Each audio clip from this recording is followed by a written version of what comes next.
Hello guys, आज के इस लेक्चर में हम लोग difference between plan and strategy के बारे में डिस्कस करेंगे। तो प्लान क्या होता है, स्ट्रेटेजी क्या होता है, इसमें हम लोग डिफरेंशिएट करेंगे और इसके बारे में डिस्कस करेंगे कि प्लान होता है क्या और स्ट्रेटेजी क्या होता है।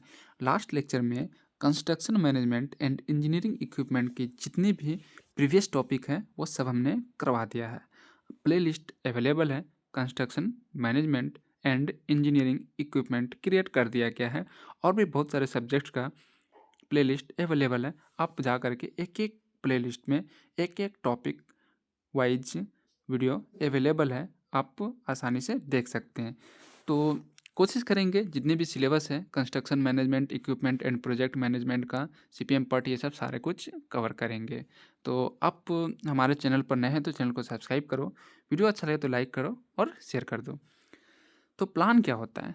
कोई भी चीज़ हम जब सोचते हैं ना, तो वो पहले हम लोग सोचते हैं, इसके बाद क्या करते हैं कि उसके बारे में सबसे 2-4 लोग बैठ करके मतलब एक डिसीजन निकालते हैं, या फिर पर्सनल मैटर रहता है। अगर हमारे पास बहुत पैसे हैं हम कुछ भी कर सकते हैं, लेकिन प्लान तो बनाना पड़ेगा ना।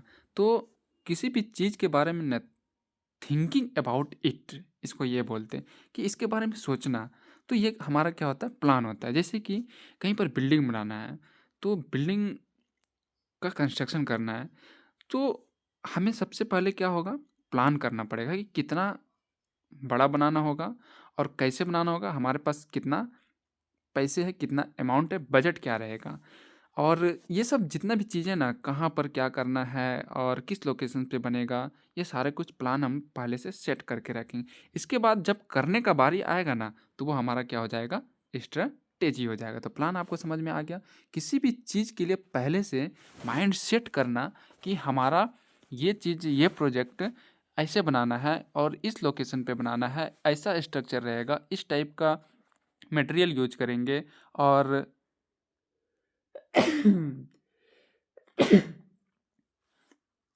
तो क्या क्या उसमें एलिमेंट्स रहेगा, तो वो हमारा क्या होता है, प्लान होता है। मतलब किसी भी चीज़ के बारे में सबसे पहले हम जो सोचते हैं वो हमारा क्या होता है, प्लान होता है।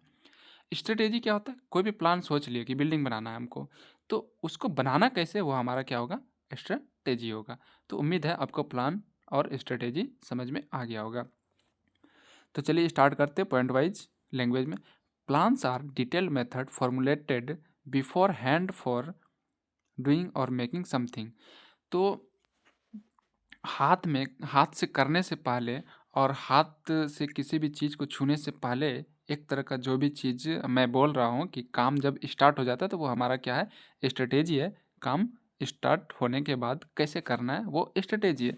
लेकिन जितना भी मेथड प्रोसेस होता है ना, मेकिंग समथिंग बिफोर फॉर्मुलेटेड, मतलब फॉर्मुलेशन मेथड्स है, एक फॉर्मुलेशन है कि इसको करना कैसे है। तो ये हमारा क्या होता है, प्लान के साथ हम स्ट्रेटेजी पे भी ये करते हैं। तो प्लान और स्ट्रेटेजी ना दोनों एक साथ चलता है। प्लान बनाते हैं फिर स्ट्रेटेजी काम कर जाता है कि हमको बिल्डिंग बनाना है, कैसे बनाना है, इस तरीके से बनाना है और इकोनॉमिकल बनाना है। तो प्लान और स्ट्रेटेजी दोनों एक साथ साथ चलता है। तो प्लान्स का पॉइंट हो गया, ये एक फॉर्मूला है किसी भी काम को करने के लिए, और जब तक हम कर नहीं रहे हैं तो उससे पहले जो भी चीज़ें हम लोग कर रहे हैं, फॉर्मुलेट कर रहे हैं, तो वो हमारा क्या होगा, प्लान होगा। और स्ट्रेटेजी क्या होगा, जब हम करना स्टार्ट कर दिए, हाउ टू डू, तो ये हमारा क्या हो जाएगा, स्ट्रेटेजी हो जाएगा। कैसे करते हैं वो हमारा स्ट्रेटेजी है, और करना क्या है, प्लान हो जाता है। हमारा करना क्या है, बिल्डिंग बनाना है, तो वो हमारा क्या है, प्लान हो गया। लेकिन बिल्डिंग कैसे बनाना है, तो ये हमारा क्या है, स्ट्रेटेजी है। उम्मीद है मैं इतना जो बोल रहा हूँ आपको अच्छे से समझ में आ रहा होगा। नेक्स्ट पॉइंट है, it simply list the target and define the means of achieving them. और ये क्या है, सिंपल एक लिस्ट है जो कि किसी भी चीज़ को अचीव करने का और डिफाइन करने का एक टारगेट है। नेक्स्ट पॉइंट है, it specify the central concept और purpose of the enterprises as well as the mean by which it intends to carry that purpose. वही चीज़ें हैं, एक सेंट्रल कॉन्सेप्ट है जो कि इंटरप्राइजेज के पर्पस के लिए हम लोग करते हैं, स्पेसिफाई करते हैं। प्लान क्या है? फिर से next point, the size of the activities depends on the nature and scale of project. तो एक्टिविटी का साइज जो है वो किस पे डिपेंड करता है? नेचर और स्केल पे, प्रोजेक्ट के स्केल पे डिपेंड करता है। Each activity should be properly well defined, और इसमें जितनी भी एक्टिविटी है वो प्रॉपरली वेल डिफाइन होना चाहिए।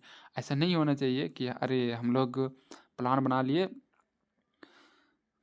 5 स्टोरी बिल्डिंग का, मल्टी स्टोरी बिल्डिंग का, लेकिन बनाना कैसे वो पता ही नहीं है। तो स्ट्रेटेजी और प्लान दोनों एक साथ चलता है, ये चीज़ मैं आपको बता रहा हूँ। प्लान बनाओगे, स्ट्रेटेजी आपको अप्लाई करना पड़ेगा कैसे करना है। तो ये कौन करता है? प्रोजेक्ट मैनेजर करता है, प्रोजेक्ट इंजीनियर करता है। तो जितनी भी बिल्डिंग या कोई भी काम को करने के लिए ना एक हेड होता है, वो जैसे बताता है वैसे करना पड़ेगा। भले ही कुछ टाइम के लिए वो ख़राब हो रहा है लेकिन कोई दिक्कत नहीं है। लेकिन कुछ लोग समझदार होते हैं, वो सबसे एडवाइस लेते हैं कि ये काम करना है, कैसे करना है आप बताओ। स्पेशलिस्ट से पूछा जाता है। घर में भी वही सिचुएशंस रहता है कि 4 लोग हैं, तो जो बड़े हैं अगर उनके पास सारे रिसोर्सेस अवेलेबल हैं, उसके मन में जो आ रहा है कर दे रहे हैं। लेकिन जो अच्छे लोग हैं वो क्या करते हैं? स्ट्रेटेजी बनाते हैं कि हाँ करना कैसे है, आप लोग भी बताओ। अगर वो अच्छा लगेगा तो वो टिप्स मैं भी अप्लाई करूँगा।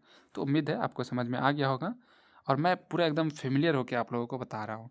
और जितनी भी बेसिक जो डिफिनेशन है ना, हमारे लाइफ में, डेली लाइफ में चीज़ें इंसिडेंट हो रहा है, उसी का एग्जांपल देके मैं आपको बता रहा हूँ। उम्मीद है आपको समझ में आ गया होगा प्लान वर्सेस स्ट्रेटेजी। कमेंट ज़रूर करना अगर नहीं समझ में आ रहा है तो, और समझ में आ रहा है तो लाइक कर देना।